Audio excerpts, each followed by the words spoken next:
അപകടത്തിൽപ്പെട്ട് പരിക്കേറ്റ 14-കാരന്റെ ഒടിഞ്ഞ കൈയിൽ പ്ലാസ്റ്റർ ഇട്ട് വീട്ടിലേക്ക് വിട്ടു. 2.5 മാസത്തെ ചികിത്സയ്ക്ക് ശേഷം പ്ലാസ്റ്റർ അഴിച്ചപ്പോൾ കൈ വളഞ്ഞ നിലയിൽ. കോന്നി മെഡിക്കൽ കോളേജിലെ ചികിത്സാ പിഴവാണ് 14-കാരനെ വികലാംഗനാക്കിയത്. കോന്നി അരുവാപ്പുലം സ്വദേശികളുടെ മകൻ തൻസീറിനാണ് ഗുരുതരമായ ആരോഗ്യ പ്രശ്നമുണ്ടായിരിക്കുന്നത്. പരിക്കേറ്റ് എത്തിയ കുട്ടിയെ ചികിത്സിച്ചത് ഓർത്തോ മേധാവിയാണ്. ചികിത്സ നൽകിയതിലെ പിഴവിൽ കൈ വളഞ്ഞു പോവുകയായിരുന്നു. ചികിത്സാ പിഴവ് ആരോപിച്ച് കുടുംബം കോന്നി പോലീസിൽ പരാതി നൽകി. അടുത്തുള്ള പത്തനംതിട്ട ജനറൽ ആശുപത്രിയിലെ ഓർത്തോ വിഭാഗം കൈകാര്യം ചെയ്യുന്നതും കോന്നി മെഡിക്കൽ കോളേജിലെ ഡോക്ടർമാരാണ്. ജനറൽ ആശുപത്രിയിൽ അടുത്തിടെ ഒരു രോഗിയുടെ കൈയിലെ മുറിവ് പരിശോധിച്ച് പ്ലാസ്റ്റർ ഇട്ട് വിടുകയും അസഹ്യമായ വേദനയായതോടെ പരിശോധിച്ചപ്പോൾ മുറിവ് പഴുത്ത് അളിഞ്ഞ് കൈ മുറിക്കേണ്ട അവസ്ഥ വരെ എത്തിയ സംഭവവുമുണ്ടായിരുന്നു.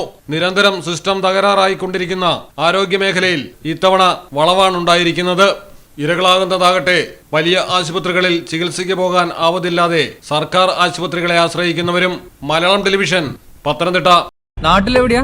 വയനാട്ടില്. നാട്ടിലെവിടെയാ? ഞാൻ കോഴിക്കോട്. നാട്ടിലെവിടെയാ? ഞാൻ ആലപ്പുഴ. നാട്ടിലെവിടെയാ? ഞാൻ കണ്ണൂരാ. നാട്ടിലെവിടെയാ? എന്റെ വീട് പാലക്കാട്. നാട്ടിലെവിടെയാണേലും കാലാവസ്ഥ എന്താണേലും സിമെന്റ് JSW കോൺക്രീറ്റ് HD തന്നെ. നാട്ടിലെവിടെയാ?